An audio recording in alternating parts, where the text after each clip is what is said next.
Geek. Yeah. I almost died, dude. I almost had the shit on. I was almost like, oh no, I'm falling into a hole. Hell yeah, you sound like a fucking ghost. The way it just like cuts out. Ooh, I'm a ghost. Yeah, exactly. Like some shitty ass like 90s horror movie. True.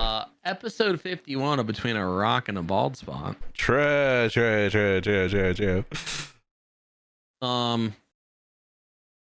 Kind of a bad week for news. Well, not a lot of game stuff. Little light. That's all. So, Microsoft is bringing gaming Copilot AI assistants to Xbox Series X and S consoles later in 2026. Hey, so if you thought it was a W, just remember to break it apart, and you're left with 2 L's. Yeah. Did you see that somewhere, or did you just cook that up on your own? I just made it up, just right here on the spot. Actually, you could break the X up into 2 L's also. That's stop. Brother, I am getting tired of companies adding AI to everything, and it's whatever. It's like AI is the future, but like, what? Copilot's already been trying to add itself to my fucking PC, and I don't want it there. Yeah. I think this is it sucks because like I almost kind of feel like a boomer, like I'm like, oh, back in my day. Yeah, exactly. Dude, it's like the spiritual successor of like Kinect, though. You could be like, Xbox, turn off. Like, yeah, it could be cool, but I have a feeling that it's just gonna be dumb. We're starting to lean too much on AI at like an alarming rate. So I just saw 2 separate stories. One story was this guy used AI to completely sell his house, and cut out like realtors altogether. And assuming that worked flawlessly, 100%, everything's Gucci. That's cool, I guess. But my experiences with AI, I don't know if it would have went flawless. So I kind of want to do some more research on that. But so there was that, and then someone else just also did something with AI. I forget exactly what, but it was something. It was some other big thing, kind of like that. Because like that's pretty big. Can being able to sell your house with AI assistance? You know what? For me, the future of AI would be it's not selling your house. It's having AI watching old people and making the decision to call emergency services when old people do dumb shit. And the reason I bring this up is because my uncle fell and broke his back fucking, I don't know, September or something like that. We talked about it, I think. If not on the podcast, we at least talked about it, you and I. But apparently he fell on Monday and he didn't have his phone on him because he never has his phone on him. He just leaves it on the charger on his bookcase. And so he fell, and who knows how long he was laying on the ground or whatever, and he didn't have any, he didn't call anyone, and he got up finally or whatever, and then his daughter checked in on him on Wednesday, and he's like, oh, well, I fell on Monday, and she was freaking out because like his back's not doing good still. Yeah. And did you not go to the doctor? No, he did, and they're like, hey, it's not healing at all, and it's probably not healing because he keeps fucking falling. But the real issue is that like, I mean, to be honest, he just needs live-in help, right? Like that's the solution. You have someone there 24/7, right? Or you take him to hospice or something. Nursing home. Damn. A hospice is a little extreme, but like a nursing home or something. I don't know, dude. But it's just like, just take him to a nursing home. Like get live-in help. But they refuse, so whatever. But like AI would be a very affordable option for that sort of thing. I don't know if an Xbox would be able to call emergency services or not. Probably not. I wonder how far away we are from like, because all the AI shit like we've been using, it's very much so like gated. Like it's not like being full like unleashed. So like I just watched this show called Scarpetta. It has Nicole Kidman, and basically like her niece in it. Her niece's wife passed away, and she's like a fucking computer geek. So she had coded an AI that was supposed to be just like her wife, and so like she was still like carrying on conversations with her AI wife. Hell and so yeah! like Your AI girlfriend is around the corner. Download this app now. she was like on her computer screen or whatever, and so like she had a Logitech webcam set up, and so it would like talk to her and like react to like shit she was doing or like her emotions and stuff, and it was just like wild to watch, because I was like, dude, I bet we're only a handful of years away from like that being the norm. I'm sure some people have access to some shit like that, like if they're fucking coders and stuff already, but like it being like mainstream, I guess. So how long until we reach the point where AI is deciding moral dilemmas and valuing life, or not valuing life? I think right now we have like the gate up, but yeah, I'm pretty sure that's like right around the corner. Well, some dude got I think it was Chat GPT, but it might have been another AI, but he got it to, I think it was Chat GPT. He got it to say that killing a mosquito was worse than killing a human. And then he's like, okay, what if it was like 1,000 humans or a mosquito? And it was like, oh, obviously the humans or whatever. But he just like kept talking to it and like walking it through stuff. And it got to the point where he's like, what if it was 1 billion mosquitoes or 1 human? Which one are you saving? And it was like the human life is above all. And it's like, well, brother, a billion mosquitoes is like ecologically threatening to the entire world. Like, yeah, mosquitoes suck, but like, that might be all the mosquitoes in the world. Would you rather fight 1 human-sized mosquito or 100 mosquito-sized humans? Obviously 100 mosquito-sized humans, dude.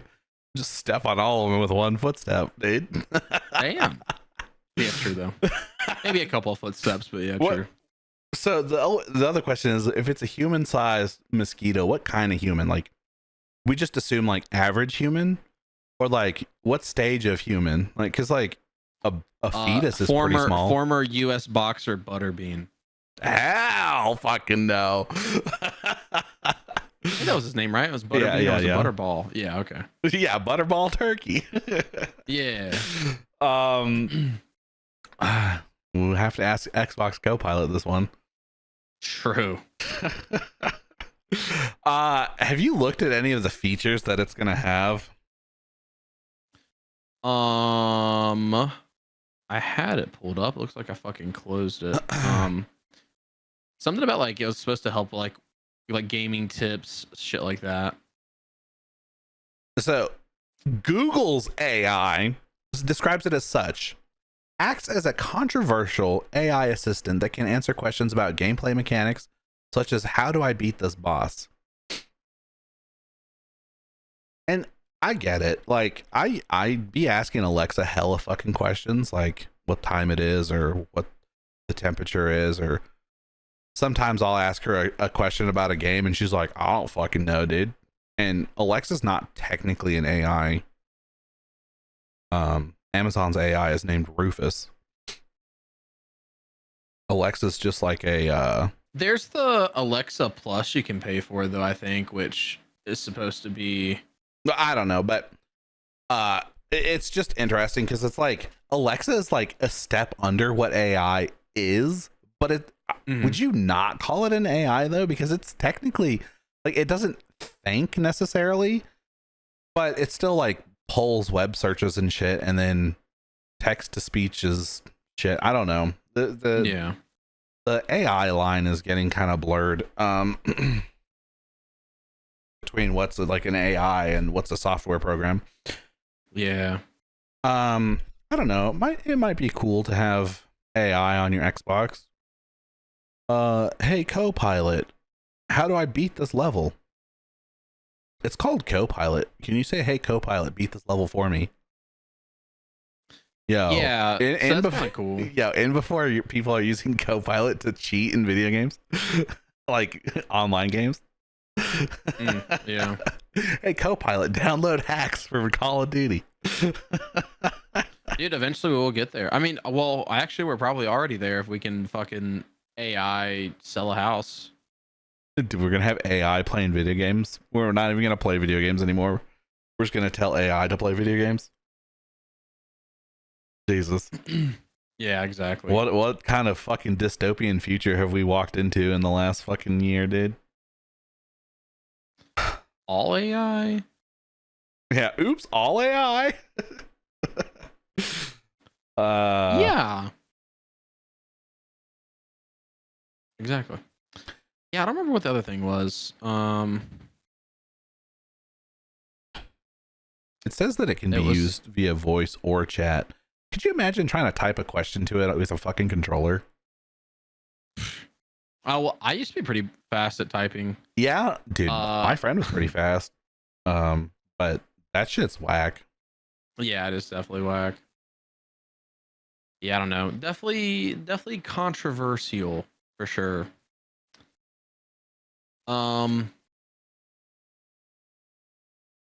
Anyways, coming this year to current consoles and in beta on the Xbox mobile app, Windows 11, and Asus ROG Ally, or Asus, or however you want to pronounce that. I bet that new Xbox coming out is going to be like fully integrated with it, and it's going to be really bad. Dude, the fucking, if it's going to have AI, it better be able to turn into a fucking robot pussy and fucking let us fuck it, dude. Because I mean, at that point, it's more machine than fucking, you know. Well, you wouldn't fuck a little robot pussy. Pussy doesn't really roll off the tongue, so I was refraining from saying that. By the way, yeah. No, I would not. Some ex pussy. There we go. Yeah, exactly. Microsoft SE. Do we think so? Probably not, because I feel like the implementation of that's a little too quick. But do you think that has anything to do with the new AI fucking Presidente bitch of Xbox? Cortana. No, the fucking whatever her fucking name was, the new boss. Yeah, I don't remember her name. Xbox CEO. What is her name? Asha Sharma. Yeah, because she was like fucking big into AI with Shanna Microsoft, Sharma. so yeah, I kind of wonder. But I feel like the turnaround on that's a little too pretty quick, hot on the heel. I wonder if they didn't make the decision to integrate AI, and they're like, "Who's good at this?" And then they picked her. Maybe, yeah. It could be. The current CEO of Microsoft, I think, is just. I don't know if I trust the feller. Same. He doesn't look trustworthy. I think it's because he's bald and has glasses. What do you mean by that? I'm saying bald people with glasses don't look trustworthy. Yeah, okay, bud. Yeah. Speaking of AI, and you think AI is related to the next topic at all? Yeah.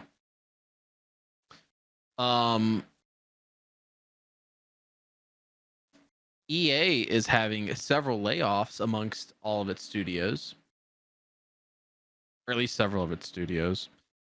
So as of right now, it is an unknown number of individuals across its Battlefield teams.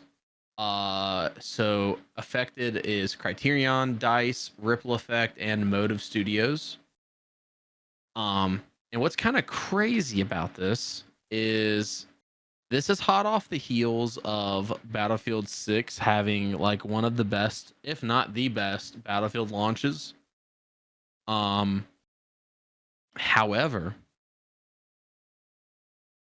fans have been criticizing a number of updates recently due to like cosmetics movement.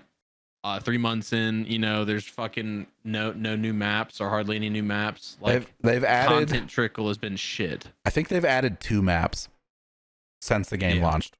Um, Arc Raiders has added 2 maps since the game launched, almost. So they're on the same time frame as Arc Raiders, and Arc Raiders is a small independent developer. And yeah, I don't know. I feel like I want to know who was laid off, because I wonder if it wasn't just a bunch of like Christians or something because they got bought by the fucking Saudis. Anyone who's not Muslim, get gone. it could be. The acquisition's not closed yet. Do you think they'd go ahead and like pre-whack them? I don't know. Or I haven't, you know, we're just speculating here. There's nothing that, I mean, until we have actual like statements or proof of anything or a list of who was let go or anything like that, we just are shooting in the dark. Yeah. Yeah, I don't know. It could be that. It could be related to AI. It could be just that they finished the game and maybe they only brought on, like, you know, maybe you're getting to the home stretch of your game and you need some extra manpower to, like, I don't know, pin, like, there's weird things in games where like you have to like go through and like pin textures to physical like walls and like barriers and shit. So Yeah. like, you know, there has to be someone who has to like make sure the ground is attached to where it graphically looks like it's attached to. Which Battlefield has been infamously terrible at that. There's always been, I always call them Battlefield rocks, where you just get stuck randomly in the middle of a field on nothing, and it's because it thinks there's a wall or something there, but it's just the ground is flat. So they might have hired on a bunch of extra manpower to handle that sort of stuff, and now they're letting them go, which is a fairly regular practice in terms of video games. But you know, we just hear so much about news and like things like that these days, and especially when it's layoffs, like a lot of like, you know, they just released a big game. They don't need a full dev team. They're not working on the next game in full swing yet, so they might have just not needed the personnel. Yeah. I wonder how often people will get like fired and rehired. Like, I wonder, does that ever happen? I wonder. Probably.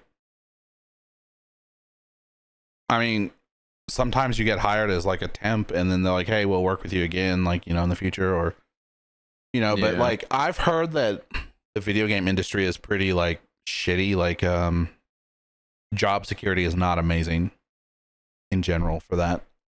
Well, yeah, I mean, how often we talk about layoffs, it definitely seems that way. Like, I feel like you got to be top of your fucking game and be like one of the head devs, and your game has to sell well for you to like have a good shot at not getting fired. Yeah, well, I don't know. There's my friend on the other hand who he designed flowers in Ghost of Tsushima.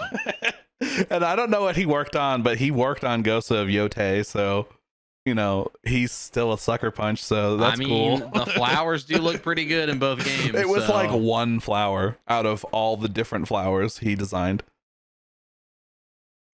See, that to me is weird. Like, why not have him make all the different flower types? You know? Oh, maybe he did. All I know he contributed, because I asked him one day. I was like, "What did you actually do on the game?" And he's like, "Oh, I designed this flower." So like maybe that's all he did, or maybe that was like the crowning achievement, or you know, I don't know. He only told me he designed a flower, so who knows. Very interesting. Do you think these layoffs still would have happened? So here's my thing. I mean, I guess he had to be replaced, but you know, Vince Zampella just recently died a few months ago. So I wonder if he would have let this happen, or was the car crash the catalyst that led to all these firings? Butterfly effect, you know. Vince Zampella had plenty of his own people that he cut. Most notably is the High Guard staff, I think, was working under him at some point. I don't know if he's the reason they were no longer with EA, but definitely they did work under him. Well, based off of High Guard's lack of success, I think that was definitely the right call on his part. Definitely the right call, yeah. So you know, it like I said, we're throwing darts at a fucking wall and seeing what sticks. I don't think that's the expression, but that's what I'm saying. Yeah, sure. Why not? Yeah. But yeah. So, like you mentioned, EA is prepping to be acquired by investor group composed of Saudi Arabia's Public Investment Fund, Silver Lake, and Affinity Partners for approximately $55 billion. Jesus. Yeah, that's insane. I wonder how the landscape of games is going to change with Saudi Arabia buying up so many different companies. I wonder if they're worried about the fucking landscape of their country changing, given the turmoil in the Middle East currently. Yeah, essentially. I don't know if they have time to worry about games. Because aren't they also on Hormuz? I wanna look up where they're at. Yeah, they're literally across the Gulf from Iran. Yeah, and they're almost sharing a border with Israel. And Damn, from what that is incredibly close. Holy shit. Yeah, and from what I remember is that, or from what I heard, I should say, was that Iran was like indiscriminately targeting everyone around them at some point. Yeah.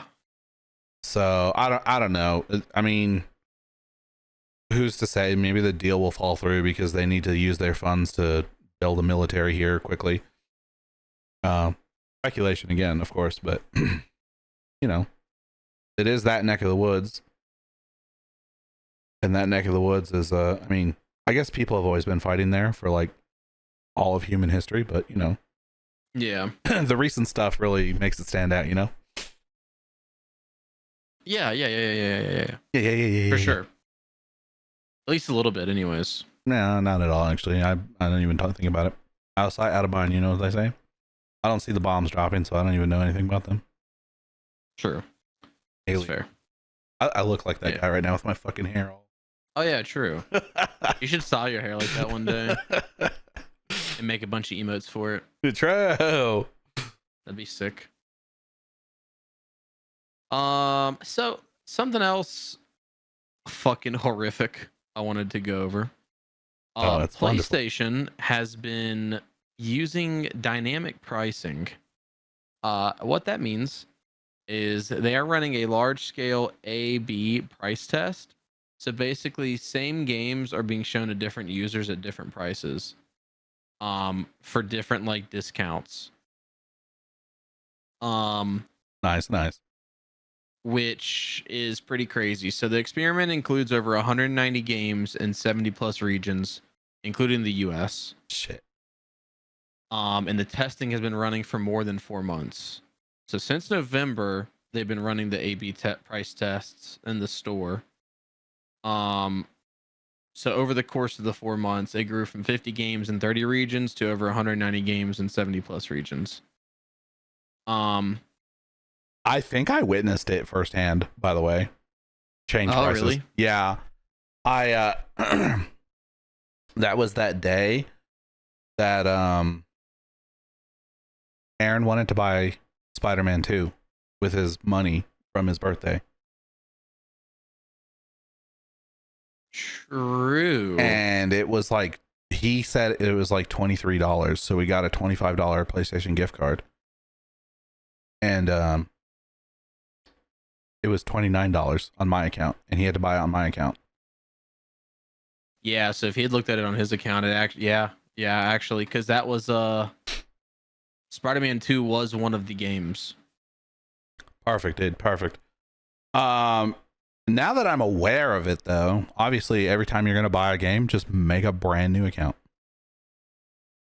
Well, I think there's different criteria for. I mean, make a new account and check the price on both accounts, obviously. Yeah. Dude, this dynamic pricing is fucking stupid. A lot of other places have been doing that lately. Most notably that I can think of that I've heard about recently is Michaels. Famous craft supplier Michaels. How the fuck does that work? How are they running dynamic pricing? They have cameras in the store and it watches you, and then it decides whether you're rich or poor, and then they like remove the price tags from the fucking shelves, and so you don't really know what the price of things are. And you get up and you just pay whatever the fuck they charge you. Your Michaels doesn't have price tags? Oh, I don't know about my Michaels. I was just talking about what I read. Oh. But any place where you see a digital price tag, that's probably a place that Fun fact, might see we're it. about to test digital price tags, evidently, Oh yeah, which is pretty insane. digital price tags are fucking ass. Apparently, Walmart has them, and everyone I've seen talk about them who works at Walmart says that the tags are really stupid because they have like numbers on them that's supposed to be like in the main computer or whatever. And as an employee, your job is to go around and check all the fucking tags when they update. But like, I saw a photo recently of one that was fucking stupid. It was the milk section, right? It was whole milk, and it said Jack and Daxter. I think it was Jack. Yeah, it might not have been Jack and Daxter, but it was some game, and it was a $70 game, but it was under the milk. That's some fucking sick ass $70 Jack and Daxter milk, dude. Dude, I guess so, brother. I don't fucking know. Limited edition. Now, the craziest part about Walmart having digital tags is that they don't have tap to pay. Yeah.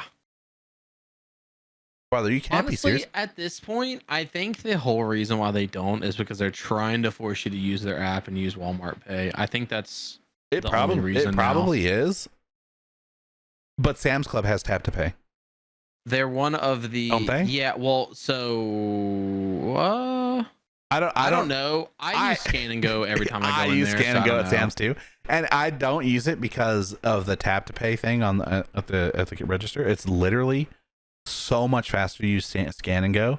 I don't know, dude. Every time I'm leaving Sam's, there are like 40 people in line. Yeah. And same. there's like only 1 or 2 cashiers who actually scan shit, so everyone else has to scan their own shit. And average everyday bunguses are not very fast at scanning all their fucking items. True.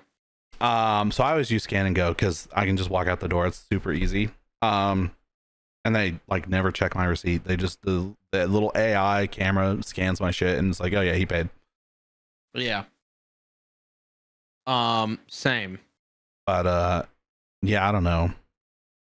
Walmart not having tap to pay is a fucking crime against humanity, I think, though. Yeah, it is. You're not wrong about that at all. It's Like- actually fucking brain dead. You can't use any of your digital wallets on your phone, which is stupid. And my card. Actually, I should ask my buddy. My buddy works there. I should ask him and see if he knows because he's about to become a store manager. Oh yeah, yeah. My chip on my card doesn't work. It has never worked. And I don't know why, but it's just never worked. They gave me a faulty chip or something. But my magnetic strip hardly works either. But you can't. You know, if I walk up to the machine and swipe it, it's like insert chip, and I insert chip, and it's like error. And I insert the chip and it's like error. And I insert the chip and it's like see an associate. And then they come over and they're like, insert the chip. And I have to do it with them. And they're like, oh. And I'm like, my chip doesn't work. Like I could have told you this at the beginning, but you're going to make me insert it 3 times in front of you anyway. Like my I have money and this card is working, but the actual physical chip doesn't work. And then they swipe it and it's like, oh, it went through. Okay, you're good. But the fact that you have to go through all that rigmarole first, whereas if I just had tap to pay, beep, done. Yeah.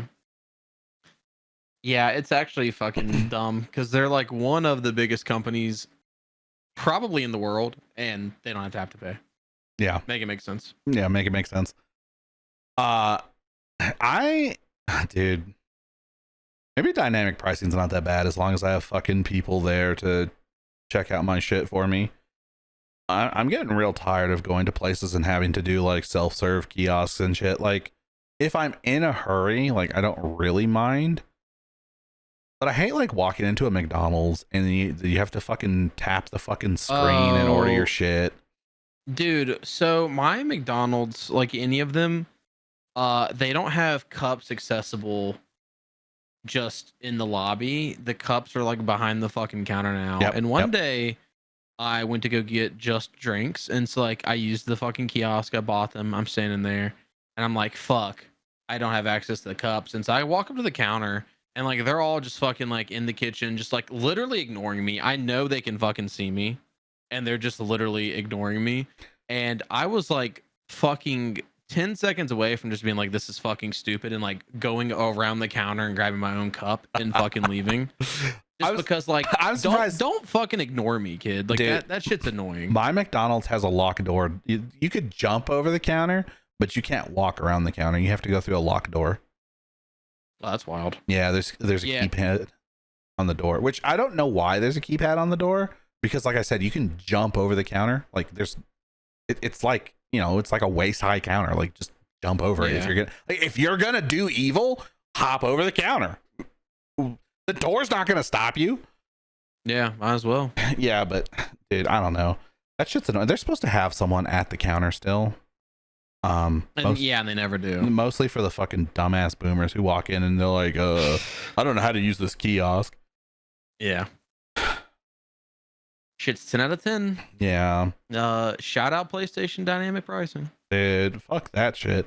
Now that we know about it though, like I'm sure there's websites or something where you can check, like, hey, price check this game. What's your price? And then other people will be like, oh, mine's this. I'm located in New Jersey. My price is this. I'm, wherever. Because I don't know if the location has to do, like, the criteria is unclear currently still. Like, yeah, definitely there's something that's like some skill-based bullshit where it's like, if you spend more, your sales discounts aren't as high. Generally. Yeah. I'm sure there's exceptions, like some game you've been putting off or something, or like it's been on your wish list for years that they'll drop it randomly. Yeah. I don't know. That shit's stupid. I dynamic pricing in this economy is fucking crazy. Yeah, it really fucking is. I wonder behind that too. True. I wonder how long that, or if that's gonna like phase out of testing and like actually be implemented, or if people are gonna be in enough of an uproar that Sony's like, my bad, bro, my bad. Dynamic pricing is the new microtransactions, dude. This is the new loot crates. It's dynamic pricing, dude. Just any way to nickel and dime you is so fucking aggravating. And like, I get it. Games are, relatively speaking, video games are very affordable and inexpensive. Still bullshit though. Yeah, it is still bullshit though. I agree. So some Pokemon Go data has been exposed. Hopefully the stuff from Epstein's Island. True. So Pokemon Go players have been unknowingly training delivery robots for years and have generated over 30 billion scans that Niantic has now repurposed to power Coco Robotics' autonomous bots. Perfect. According to an MIT technology review, more than 30 billion images and scans generated by Pokemon Go and Ingress players have trained Niantic's visual positioning system, also known as VPS. For those of you who don't know, Ingress was Pokemon Go before Pokemon Go. Ah, okay. Yeah, I didn't know what the fuck that meant. Yeah. So the system is now being used by Niantic Spatial to help Coco Robotics delivery robots navigate urban environments with centimeter level accuracy, where GPS often fails. Each scan captured a photo of the location along with rich metadata, including exact GPS coordinates, camera angle, time of day, weather conditions, and player movement. And so Niantic has used this massive data set to train its visual positioning system to recognize buildings, signs, and street features with high precision. The same technology now guiding Coco Robotics delivery robots. Perfect. How do you feel about that? I didn't train shit because I had AR off the entire time. Ah. Oh, there you go. I also mostly played from my bedroom, so I don't know how Coco Robotics is gonna fucking be going in my bedroom, but I don't live at that house anymore, so I guess it's okay. Oh, okay, that's good. I'll say one day a robot's just gonna fucking bust through the window and fucking drop off a pizza or some shit. Yeah, I don't know how I feel about that. Like, it's cool, but like, what about people walking or like, a dog or a squirrel or some shit? I think, given the exact use of this data, that's cool, that's fine. However, I don't think they were upfront at all with that. I think they just collected the data and then used it how they saw fit. I mean, so like right now that's fine, but what's to say they don't want to use it for other purposes? Like that's kind of an invasion of privacy to a degree. Were Because the like terms and like, did you agree to it in the terms and conditions though? Because like, yeah, fucked. The real question is, that's true. Niantic sold Pokemon Go to another company, didn't they? Oh, did they? I don't know. They sold something like that. Yeah. March 2025 agreed to sell its third-party game division, including Pokemon Go, Pikmin Bloom, Monster Hunter Now. So Scopely now owns those, which is a Saudi-backed company, of course, dude. Of course it is, dude. Yeah, why not?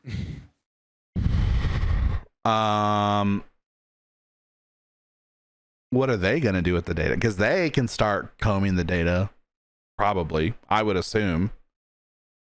And what are they gonna do? Yeah. So someone on this one thread said, "We've always known this unless you've not been paying attention / are just incredibly oblivious. Even before AR stuff, hell, even before Pokemon, Niantic did other games like this. A decade ago, it was revealed that the CIA was either a customer or involved." Hell yeah, dude.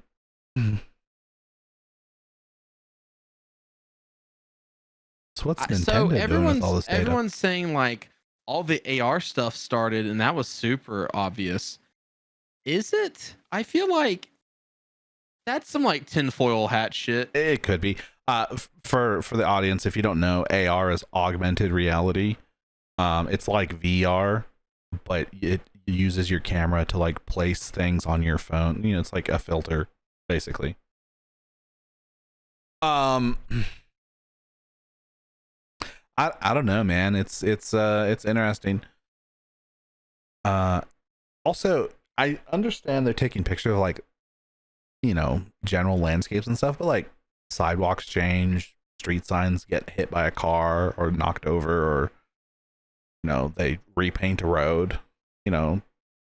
What happens in those instances? Like, yes, you're training it to like, is it like actually like, it's not following data that it's collected, it's using the data to learn as it's going to its destination, it sounds like. Almost. Also, if they're this accurate, why doesn't fucking Elon buy the shit for fucking Tesla? I mean, then the cars would be driving on the sidewalks, obviously, but if they're training it to recognize signs and people and dogs and shit, like, that could be useful for Tesla, Yeah. Or Tesla's gonna come out and be like, "Hey, we've been collecting this data too on everyone driving Teslas." Tesla. Yeah, Tesla. Yeah. Tesla uses LiDAR, right? Or is that one of the other companies? I think they. Now that you say that, I don't actually know. They might. Does Tesla use LiDAR? That's not. It might be like Rivian or something. It's one of them. No, it does not use it. Okay, so I bet it's Rivian then. Yeah, LiDAR is evidently like fucking pretty badass. Does Rivian use LiDAR? Does Rivian have LiDAR? Boom. Yes. Okay, so Rivian is incorporating LiDAR into the upcoming R2 with rollout expected towards the end of this year. So current models, no. Yeah, interesting. So Volvo currently, Polestar currently. Looks like that's it. Okay, so it must have been Rivian planning to adopt it because I didn't even know Volvo or Polestar made EVs. So Yeah, actually, the whole Elon had a whole thing. I think it was Polestar. Um, that they were using they like stole Tesla's information or something and were using their fucking shit good. or something like that. Yeah. Get fucked, Ellen. True. Elon's Musk. Yeah, Ellen Muskrat. Why is he musky? I don't maybe shower. I don't know, maybe it was Volvo. I don't know, but there was like some controversy about that. I don't remember the exact words or what the controversy was, but there was a controversy. W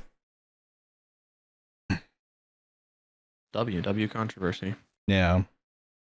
Yeah, I don't know. Fucking I feel like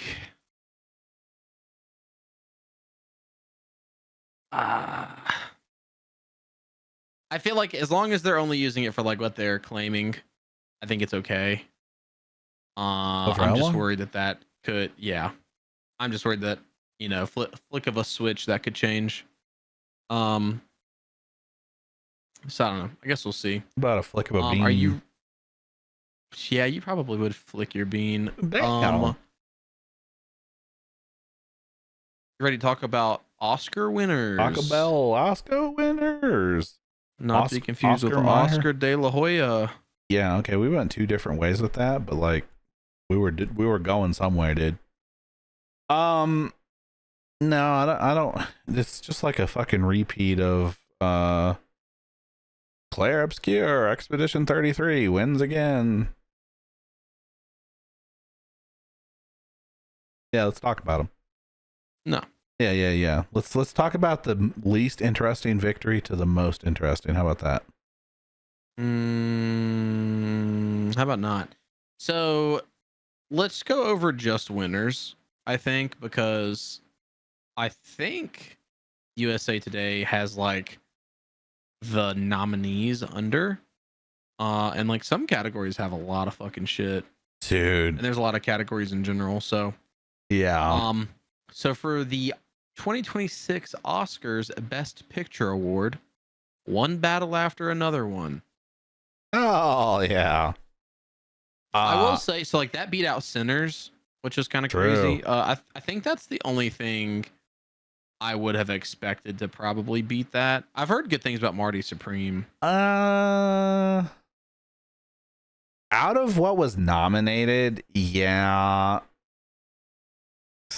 I mean, yeah, probably Sinners and maybe Marty Supreme.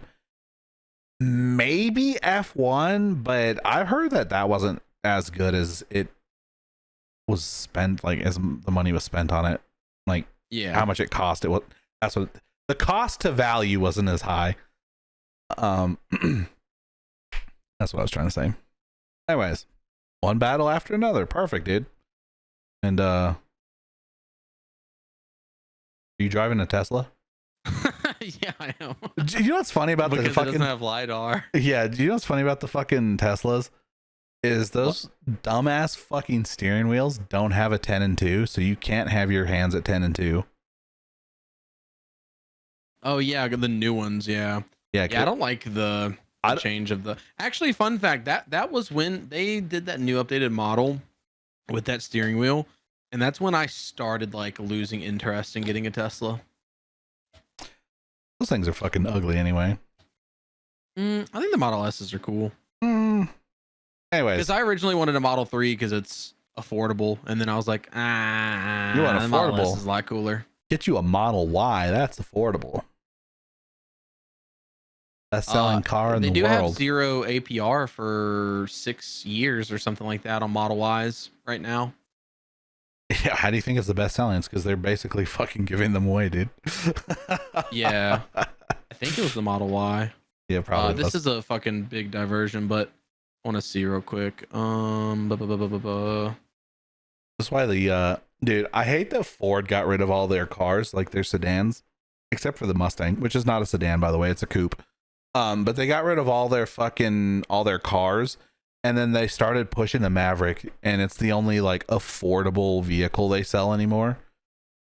And dude, I see Mavericks fucking everywhere, dude. It's not quite a truck, it's not quite an SUV, and it's not quite a fucking Jeep, but it's something. Evidently, with the Model 3, you can get 0.99% APR as well. But yeah, Model Y currently has 0% APR for up to 72 months. Is that 6 years? 12, 24, 36, 48, 60, 72. Yeah. Okay. That seemed like less than 6 years, but okay. Yeah, that's cool. Could have just done the multiplication, 12 times 6. I don't know why I counted it out like that. It was stupid. But yes, that's cool. I mean, I think the Model Y is ugly. I think they're all fucking ugly, if I'm being honest.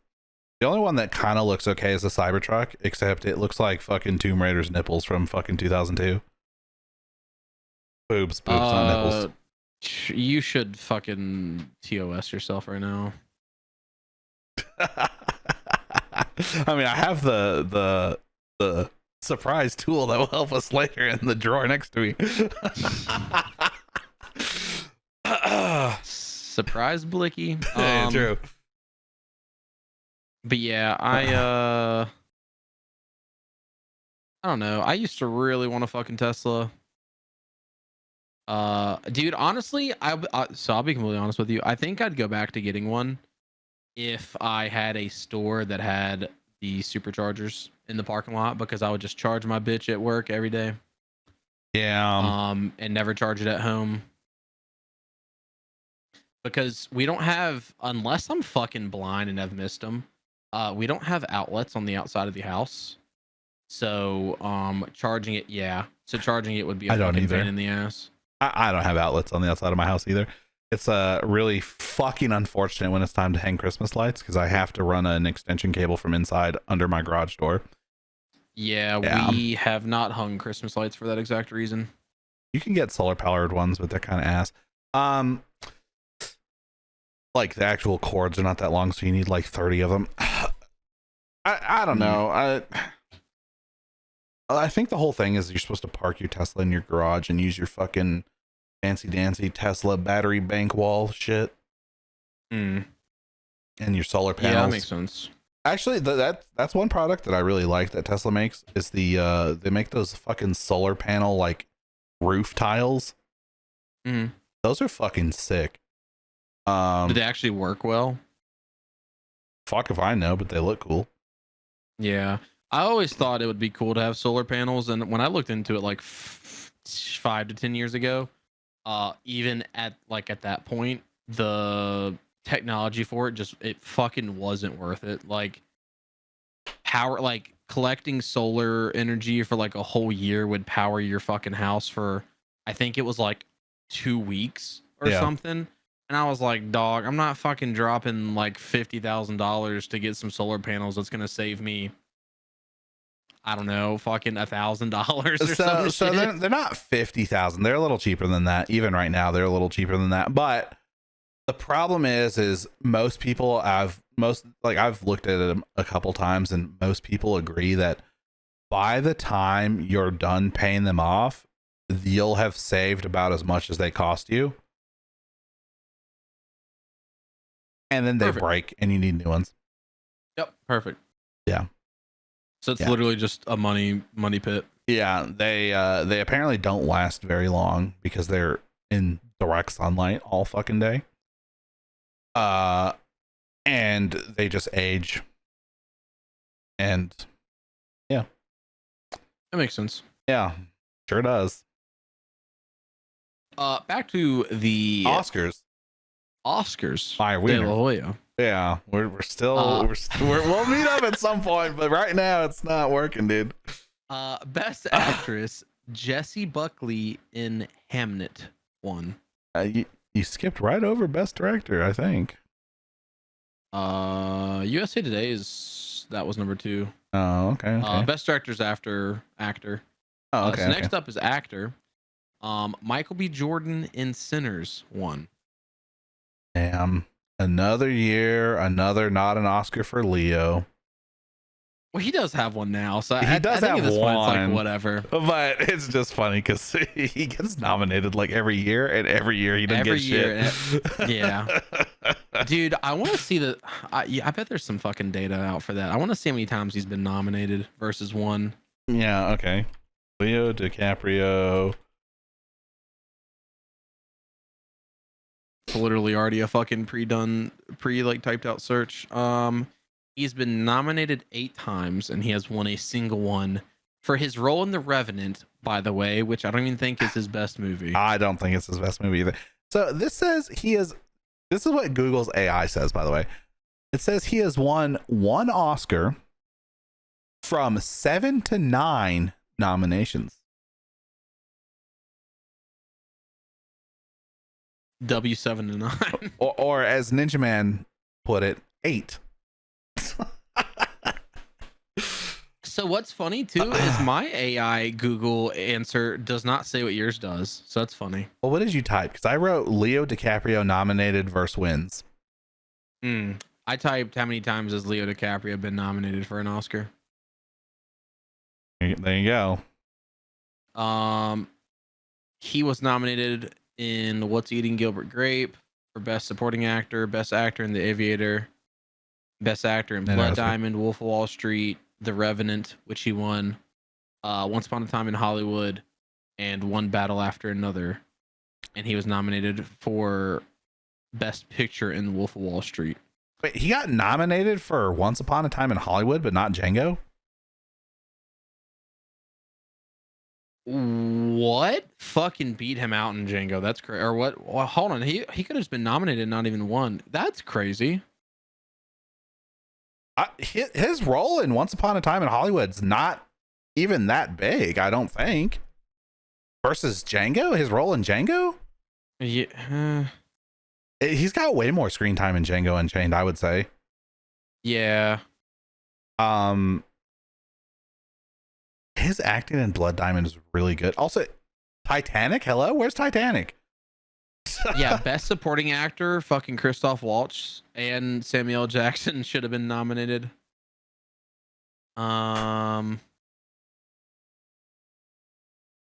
Christoph Waltz beating him out makes sense.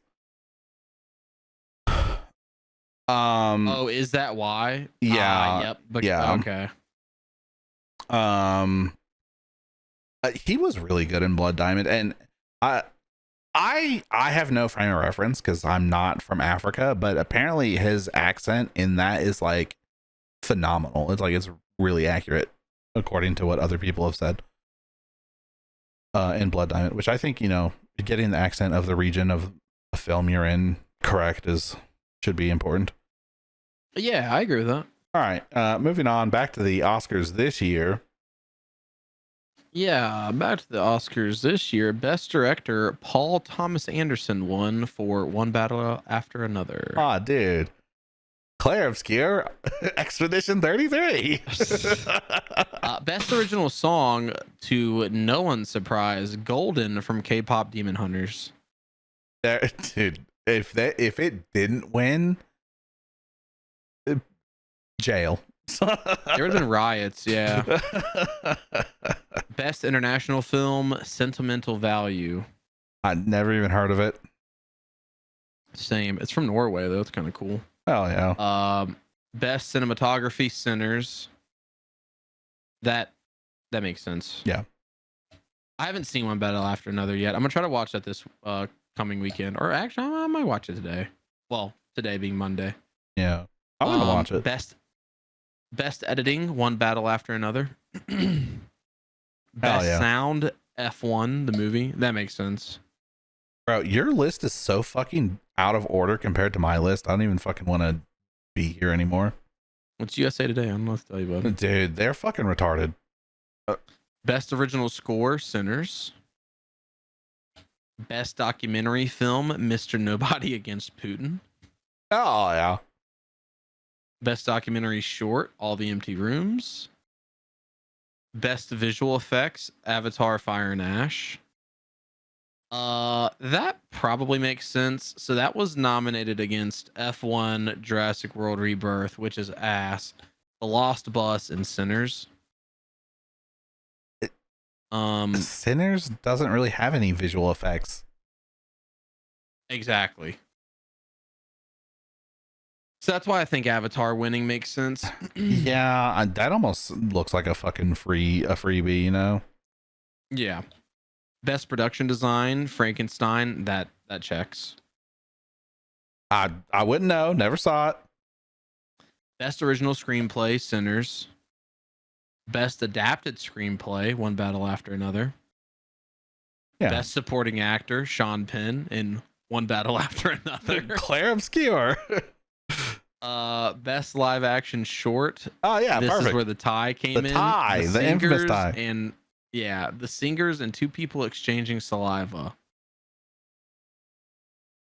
Okay. I'm sorry, what? There's a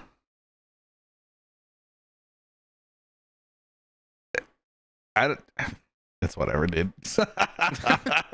Best casting, One Battle After Another. Claire Obscure. Best makeup and hairstyling, Frankenstein. That checks. Okay. The Smashing Machine was nominated. That's the Dwayne Johnson UFC film about Mark, what the fuck's his name? I don't know. Something. Best costume design, Frankenstein. I almost feel like,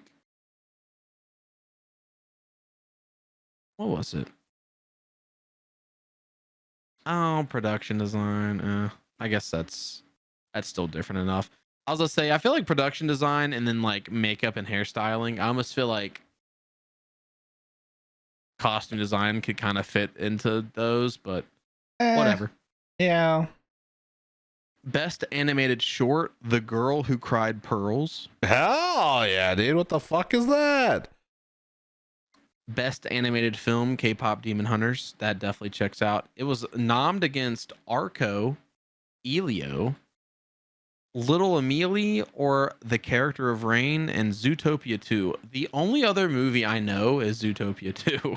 No, you know the Elio movie. That's the Disney got a lot of flack for that too, because apparently they showed it to test audiences and the kid was like mega gay and the test audiences were like, this shit's gay, fucking get this out of here. And then they retconned him not being gay in the actual release. I don't know. And so it's just like, I don't even know how that got nominated, honestly, because that might be fucking Disney's most recent terrible fucking flop. Oh. And then best supporting actress, Amy Madigan from Weapons. That was the only nom for Weapons, I think. The only one I noticed. No, I think they got nommed for something else too. That was supporting actress, you said? Mm-hmm. I mean, that was definitely the only thing they won, but I think they got nominated for something else too.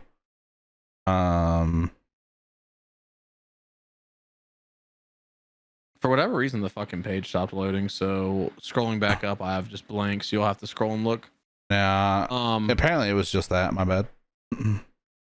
Yeah, it's kind of crazy. I feel like that definitely should have won something else. Weapons was pretty good. I enjoyed that movie. Okay. Well, there you go. There's your Oscar winners. So we have 2 box office numbers that I want to talk about. Wait. Did you do best casting? Oh, I didn't have that on my list. Oh, well, unless it just wasn't fucking loading, so you can read that. Yeah, it was One Battle After Another. Oh, okay. Player Obscure Obsidian. Okay, gotcha. Yeah.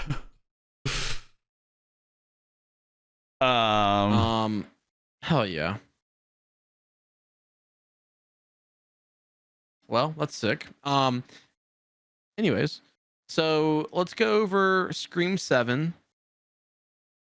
So, as of March 15th, The movie's domestic total stands at 106.5 million. Apparently, the Elio movie was not a flop, according to everything I'm looking at. But I don't remember it performing well. At you. Yeah, true. So Scream 7 has just shattered an all-time record, which is pretty cool because the release had some fucking ups and downs, obviously. So critically, the movie's not doing good. 31% tomato meter. However, I think that's mostly going to be politically driven. I saw Scream 7 in the theater. So here's the thing. With something like that, you can only tell a story so many different ways before it starts feeling like kind of repeated. And this is the 7th movie. It does some interesting things, but like at the end of the day, it's still the 7th movie in a franchise about a killer that puts on a mask that terrorizes people. So it feels pretty tried and true. I think that was my only issue with the movie. But it does a bunch of cool things that I will not really talk about because I don't want to spoil, but it does some pretty cool things in the movie. And I think that made it okay. There's some returning characters and whatnot, and so some people were like, oh, that's stupid. But I mean, there's been returning characters in the entire franchise. So that's why I think all the hate is politically motivated because of what happened with Melissa Barrera, and I guess technically Jenna Ortega chose to leave, but they were, a duo. So like the controversy that surrounded them exiting the movie, I think that's what like put a bad taste in everyone's mouth with the movie, and I think they're just kind of review bombing it. Oh, hold on. Speaking of bad taste and review bombs, I looked up an article, and that was my bad. It did not have Elio as being one of Disney's 15 major flops. However, it was written prior to the film coming out. On Rotten Tomatoes, the tomato meter is 83 and the popcorn meter is 89. So people who have seen the movie like the movie. However, in the box office, its total worldwide gross was 154.3 million. Its domestic gross was 73 million. And its opening, not its opening weekend. Its budget was 150 to 200 million.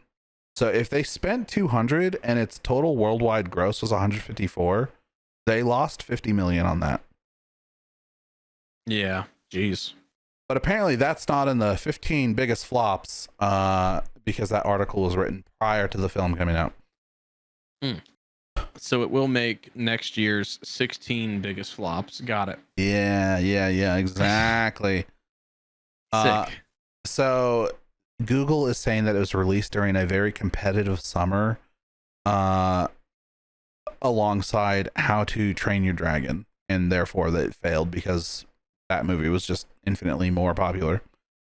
Big yikes. Yeah, big yikes. Oh, it's Pixar too, by the way. Pixar. Yeah, I think the problem is the main character looks like he has a fucking black eye.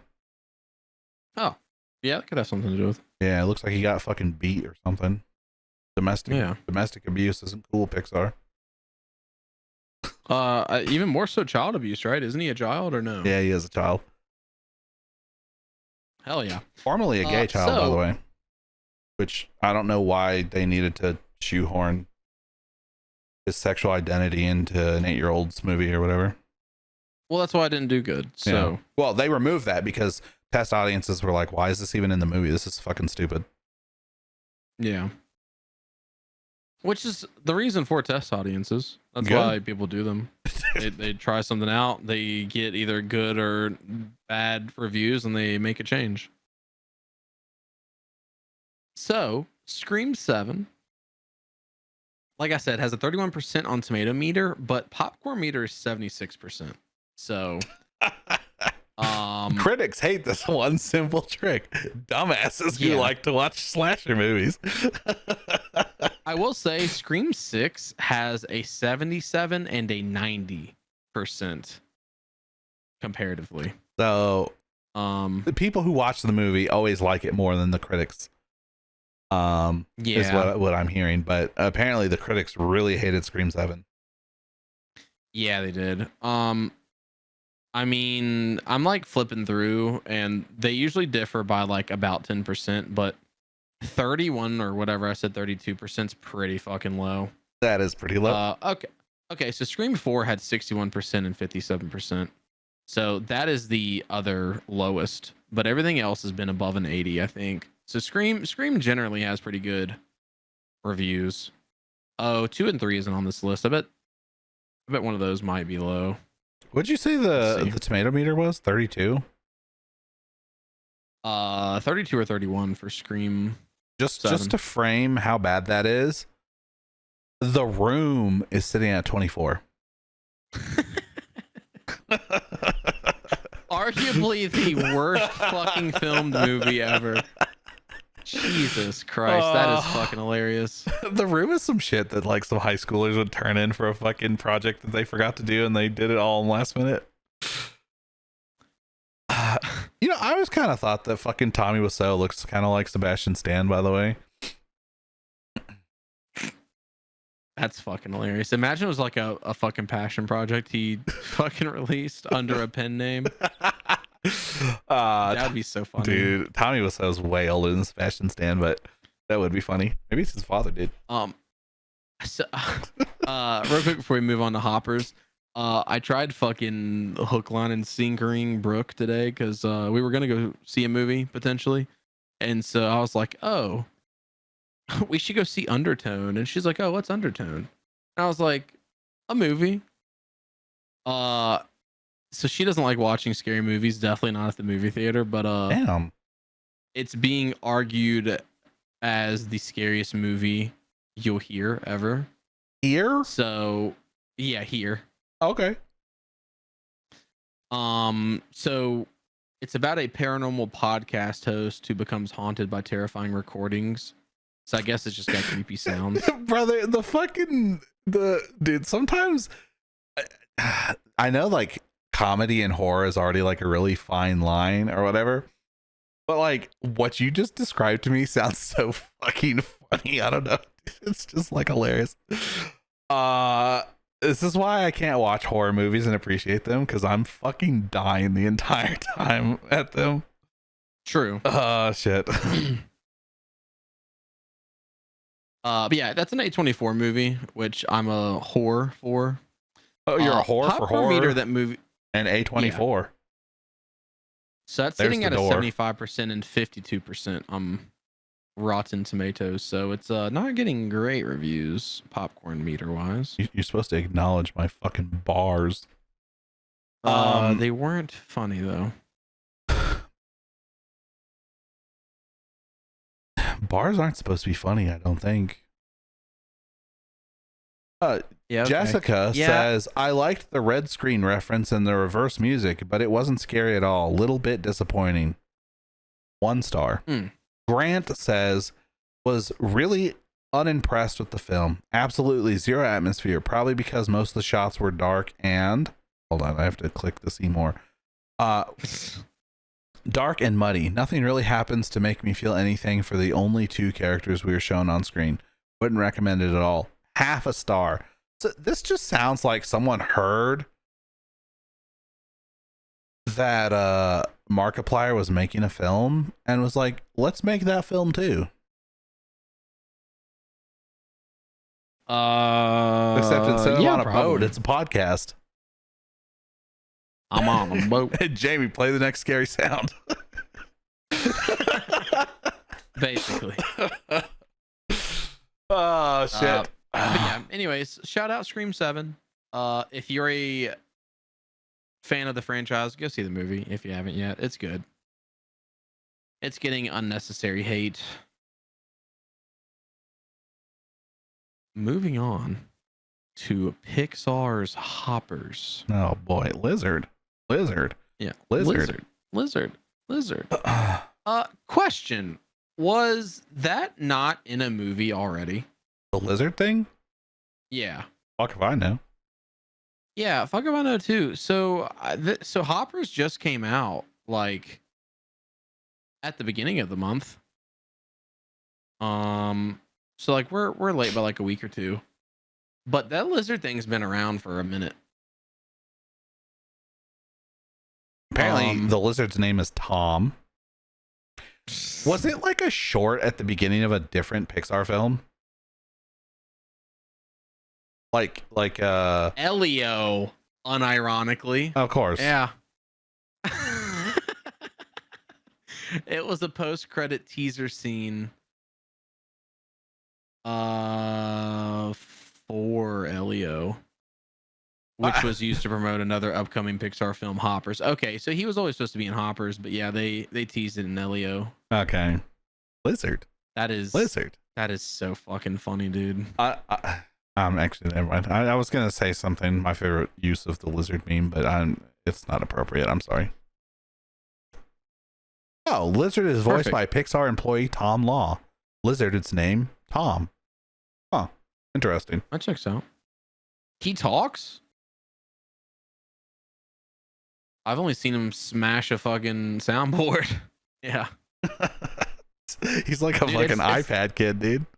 It's the fucking blank expression too. He's just like lizard, lizard, lizard. That shit's funny. Anyways, Hoppers. Go Bert.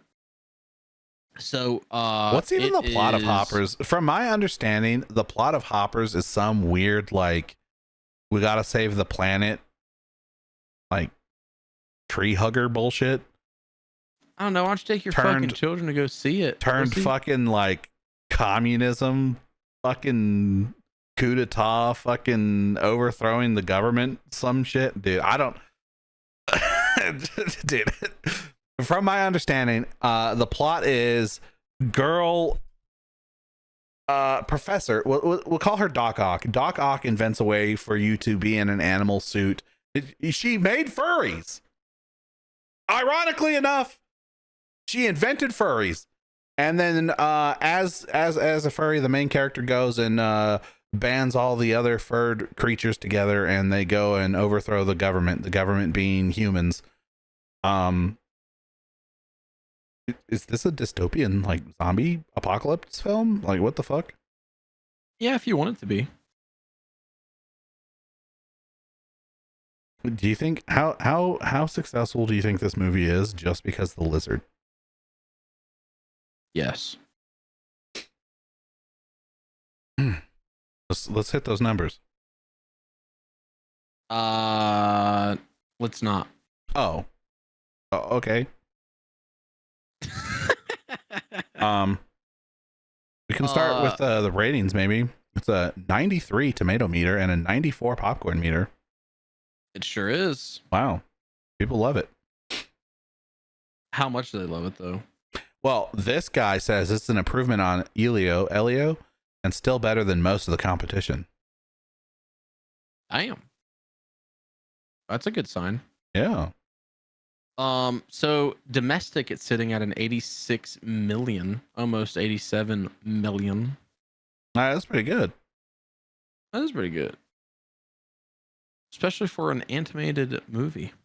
Especially considering the last movie they put out was apparently hot dog shit. Yeah. Exactly. I said the last movie, but it's been like dude, Pixar has been fucking not making good movies lately. I personally think, but also I think the numbers show that they haven't really been very successful lately. So Hoppers did have a budget of about 150 million production cost. So you need to pump those numbers up a little bit. But it being an animated movie, I mean, so worldwide it's made 164 million. And it just launched. It says February 28th in Mexico. Okay, March 6th. Is that right? March 6th? Yeah. Looks like it launched March 6th. So I mean it's been out 10 days. So I mean it's recouped its cost in 6 days. let's give it 2 weeks because like the Mexico release, which was way fucking before any and everything else. What the fuck? Yeah, it literally. What the fuck? So it's launched somewhere between March 4th, 5th, or 6th, everywhere except for fucking Hong Kong and Mexico. Mexico, February 28th, like I said. Hong Kong, March 12th. I don't know, man. So I just looked it up because I was curious. Google AI is saying that Pixar's biggest financial losses include Elio, which set a record for the studio's lowest opening weekend. Oh, hell yeah. Yeah, perfect. So recent flops, Elio 2025, Lightyear 2022, Turning Red 2022.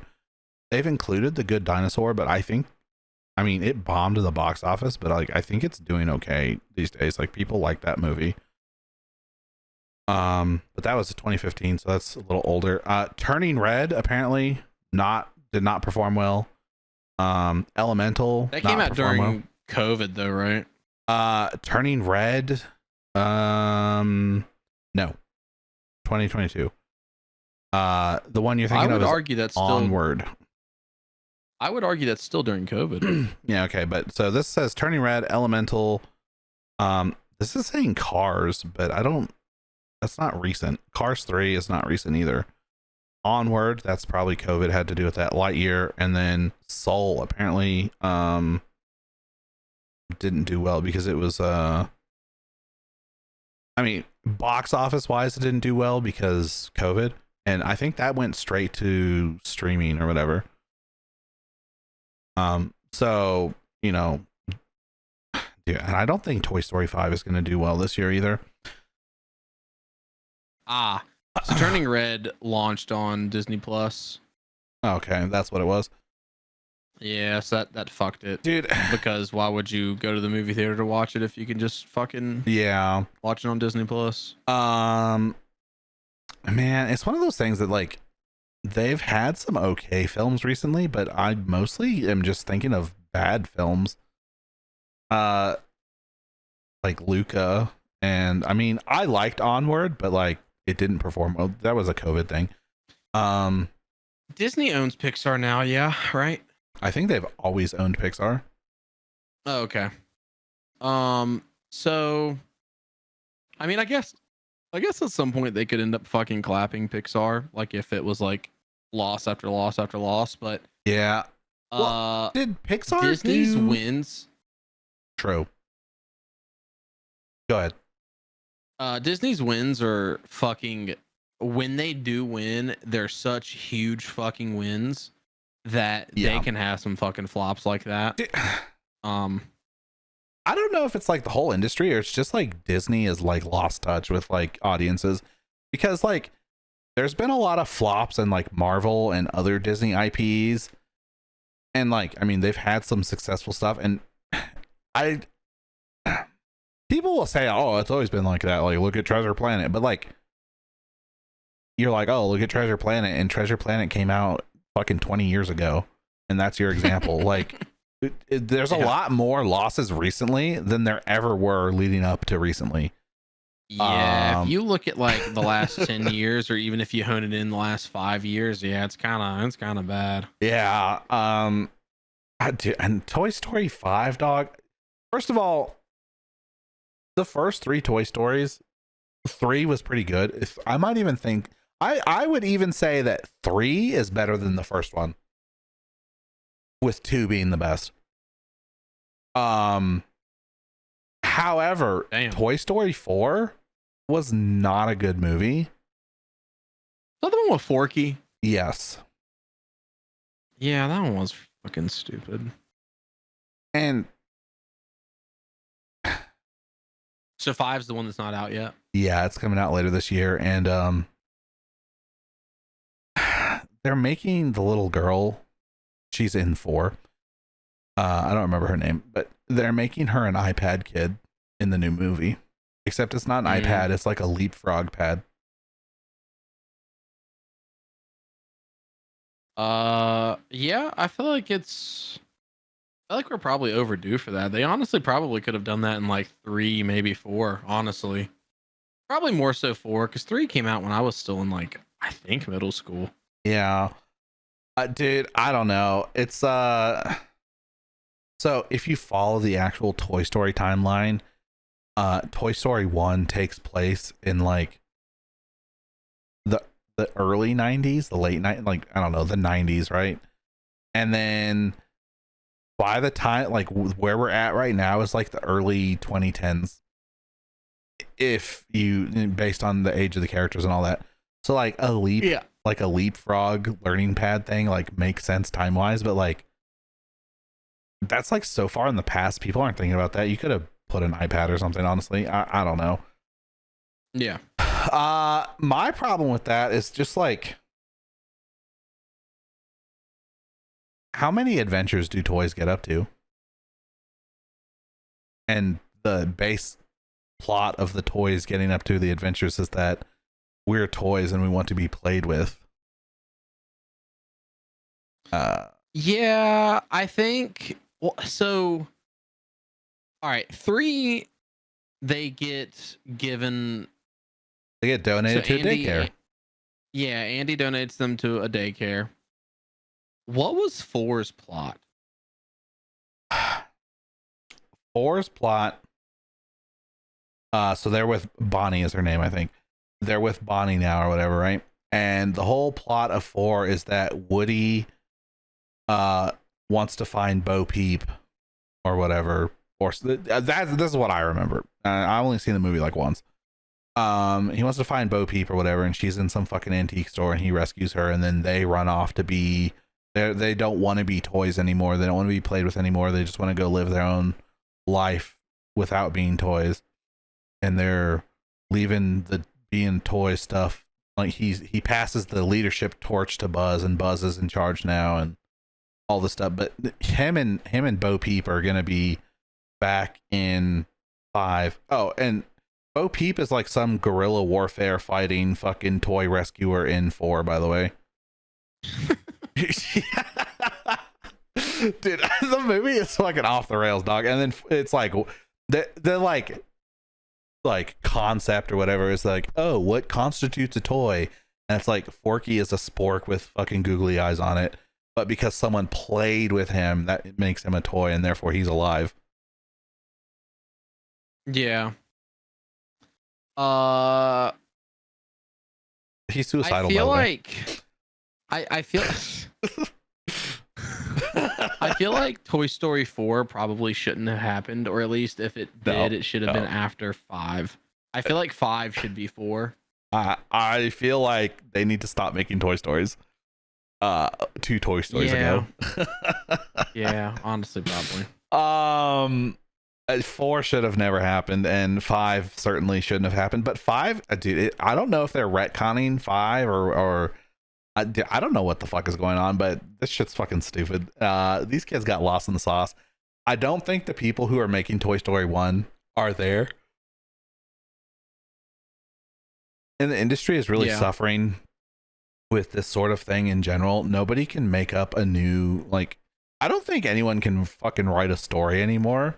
And so we're just like taking old IPs and just like putting the story we could write, which is like some millennial dog shit fan fiction.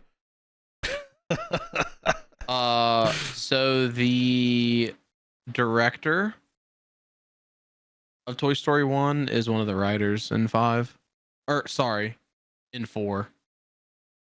I don't know if let's check 5.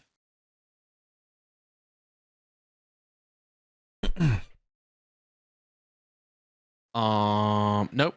It's different people. Damn. It's a industry wide issue. They need to stop making sequels and reboot. Like, some reboots are okay, but like I mean, video games are doing it too. But we just need to stop making fucking sequels and like make new IPs. So I think the issue is anytime we have new shit, everyone's just super critical of it. Yeah, but everyone's super critical of the old shit too. So like, people are gonna be super critical anyway. Just fucking make new shit. Yeah.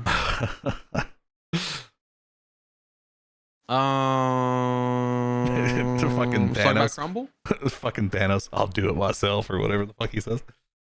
That's exactly what he says. Yeah. Same voice and everything. Exactly. I'll do it myself. Just like that. Just like Thanos. Oh, Thanos. And then there was Crumbl cookies. Did you go to Crumbl? I did not. I did. I'm not surprised you didn't. I did. I got the Oreo pie. My store had. Wait a minute. No, the Oreo pie was fancy. That's what my store had. I got the cookie dough pie, and I got brownie batter cookie. Yeah, and you had a German chocolate cake cookie too, and you didn't get that either. I did not, because that sounded fucking gross. Yeah, my store was actually testing that, which is kind of cool. Dude, I want a fucking German chocolate cake. No, fuck no. What makes it German? Because I don't think coconuts grow in Germany. You wouldn't know. I wouldn't know, but I don't think they grow there. I don't even know what the word for coconut in German is.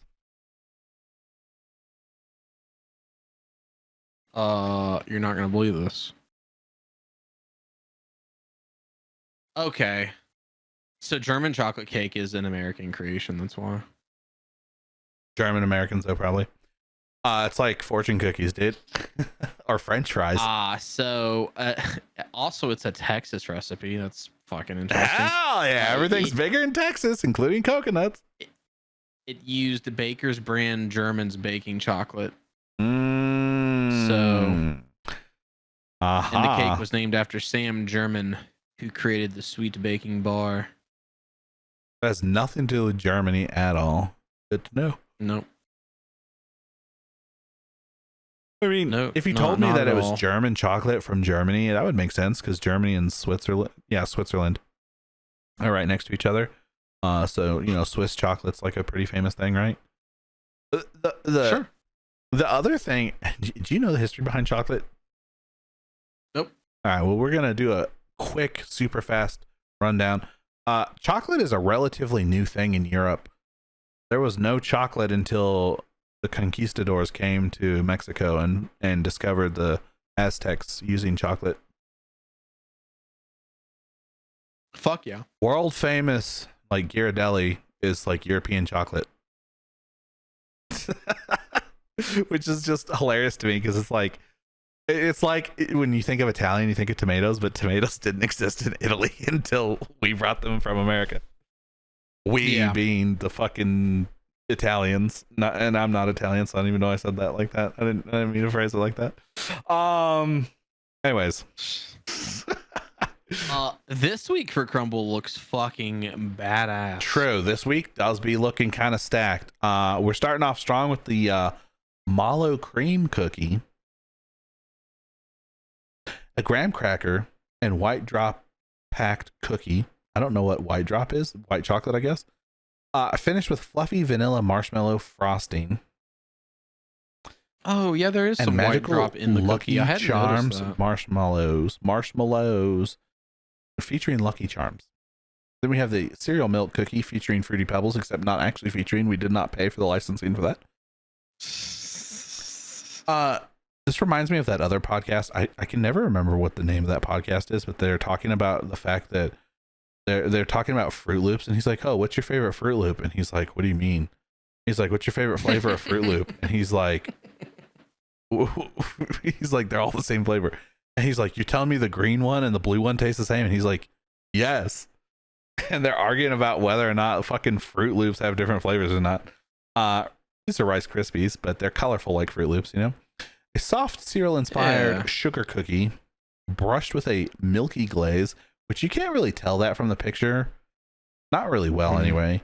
This is basically... If you watch the video, though, you can. Yeah, you can. It's a Rice Krispie treat cookie. But they're fruity Pebbles. I don't know. Yeah. Are these Fruity Pebbles or are they Rice Krispie treats? Because honestly, or Rice Krispies, because they kind of look like they could be either. Maybe they're Pebbles. I'm sorry. Maybe they're Pebbles. They're Pebbles. I don't know. They basically look the same. Then we have the Andes Green Mint Brownie, which is looking an awfully lot like a Kataifi Dubai brownie. But it's not. It's mint. It is mint. Like Andy's. Yeah, I'm fucking hype as fuck about that. I might get a fucking 6-pack of just the cereal milk cookie and green mint brownies, like mixed. I'm going to 3 and 3. have to at least buy the mint brownie for my mother. She loves Andy's mints. I bet she would have a heyday with that. Yeah. And then we were Maybe rounding it'll it be her off last. with a it might be with a key lime pie cookie. It's I wouldn't mind trying that. it's not a pie. Also, it's a really weird fucking time for key lime pie. Like, yeah, there's green, I guess, because the lime, but that's like a key lime pie is like a fucking summer dessert because it's True. refreshing. Yeah. I don't know if key lime pie is all that popular in the northern United States either, because I think it's a southern thing, like kind of like banana pudding. I could see that. I might be wrong on that, but I think it is a southern thing. Interestingly though, I don't know, limes don't really scream leprechauns to me. To be fair, Andy's mints also don't scream leprechauns to me, nor do Fruity Pebbles. However, Lucky Charms kind of do. Just as a reminder, St. Patrick's Day is will have already passed by the time you're listening to this. So it doesn't even matter, but it is coming up.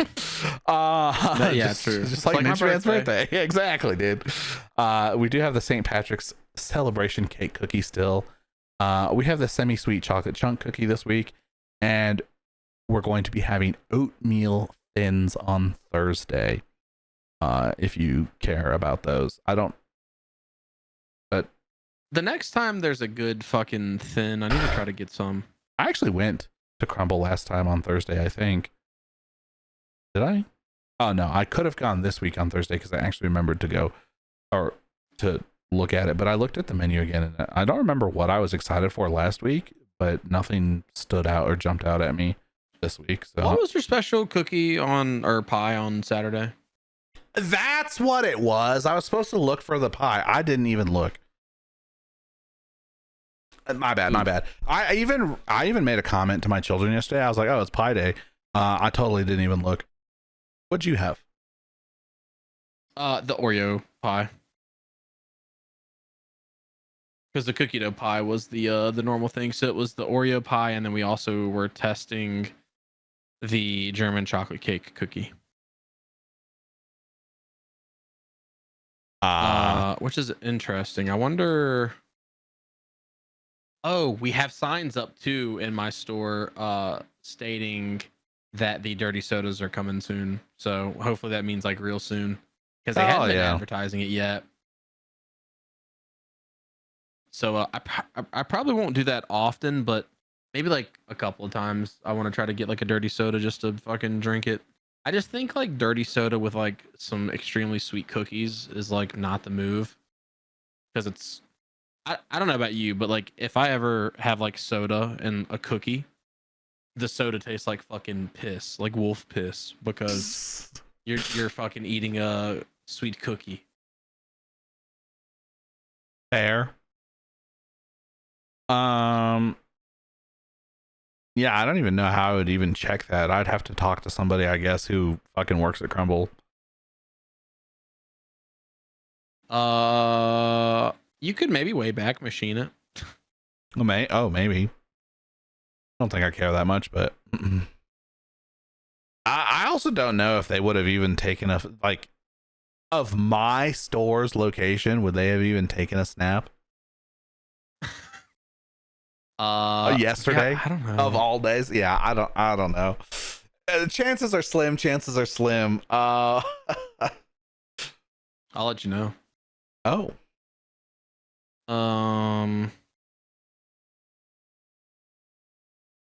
What was yesterday? 3/14. Saturday. What are you asking?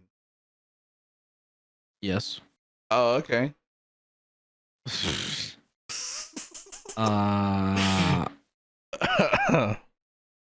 Damn. So for whatever reason,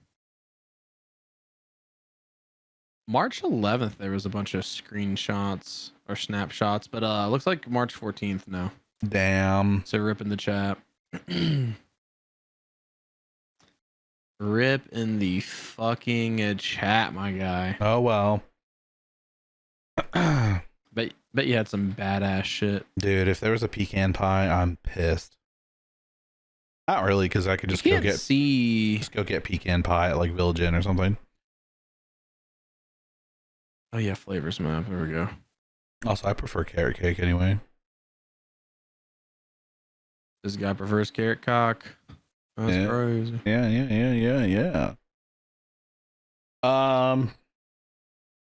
Is that it? You had any final remarks to talk about Xbox Copilot? Or fuck no. Player Obscure Expedition 33 winning an Oscars. Dude, Crumbl opens up at 8 a.m. That's crazy. Did you know that? No. Yeah, they're open 8 to 10. At least my location. Their crazy hours might be why they fucking suck ass sometimes. Damn. I don't want to wake up at 8 a.m. to be making no fucking cookies. Well, and the thing you got to think about is like if you order cookies for 8 a.m., like someone has to be in the store prior to that to open and do opening procedures and then make the fucking cookies. A store in my state, not near me though, is testing a peanut butter bar cookie. It also lists it twice. I don't know why. Bar or bark? Bar. B-A-R. Peanut butter bar. Okay. Can we get the meat pies? Oh yeah. Yeah, Crumbl should start. I wonder if it's gonna save them. No. You gonna kill them? Not. Maybe it will. I wish Insomnia would open closer to me. Molten lava cookie. That's what Crumbl should really start doing. They should like do Froyo or something. Froyo or like the Froyo trend already went and died though. Yeah, I know, but if they're already doing the dead cookie trend, they just fucking add more stupid ass trends. So here's the thing, by the time they roll out the fucking dirty sodas, that trend's gonna be dead too. So here's the thing. I don't really think the cookies are a dead trend. So they might just have to fucking downsize their location. So my location's actually in a good spot, and 9 times out of 10, if I go in there, they're pretty fucking slam packed.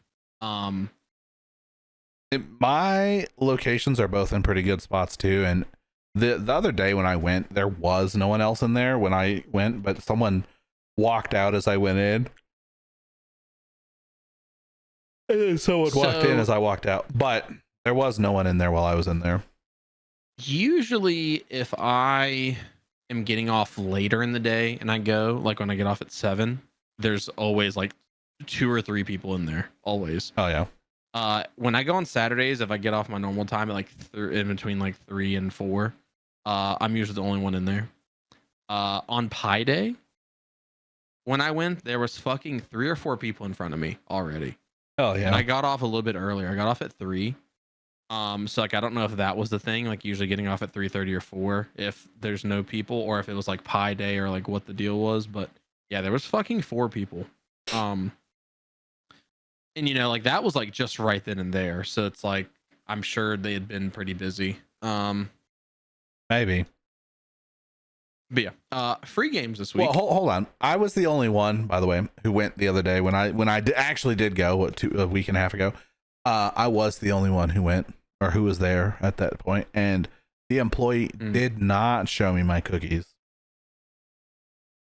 Oh, interesting. They were ugly as fuck, because they know they fucking suck. Yeah, that's exactly why. But it's just like they weren't even busy, so like she could have shown me the cookies.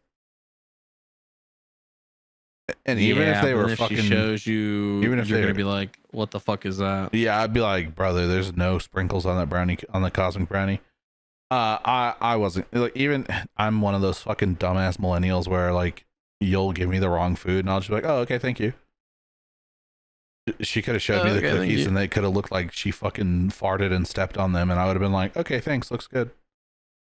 Yeah. Yeah. So. Exactly. But she didn't. She didn't even show me the cookies.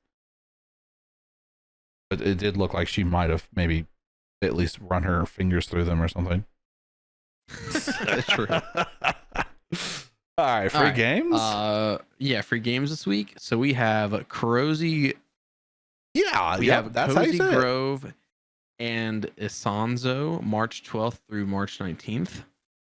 And starting on March 19th through March 26th, we have Electrician Sim and World of Warships Epic Anniversary Takibana Pack. I don't know what the fuck that means, but it's free. So hell yeah, dude! It's a pack for a free game. It's a purchasable pack for a free game, I think is what that is. Very nice, very excelente. Very. So this was episode 51, right? Yeah, unfortunately. That's crazy. So next week is our Uno year anniversary. Yeah, we gonna do anything special? We should get little confetti poppers. We should. Should we see if Daniel wants to do it? Yeah, we'll bring him in. We'll bring him in. Dude, it's been a year. You're not gonna fucking ruin it for us now. Just come on in. Yeah, no, we could actually. See if he wants to. I don't know if he's gonna want to or not, but probably not. Dude, someone commented on 2 weeks ago episode. Episode 49. And all they said was, what the fuck was it? They commented and was like, why did this autoplay? I was like, damn, dude. Damn, dude. So I replied and I was like, because you were meant to watch. No response to that. Of course, they wouldn't. I honestly, if you replied to me in the YouTube comments, I wouldn't even know where to check the notification to see that you had done that. Yeah, shit's kind of hard to find. That's true. But anyways, that was episode 51 of Between a Rock and a Bald Spot. Auto playing in a YouTube thumbnail near you very soon. Yeah.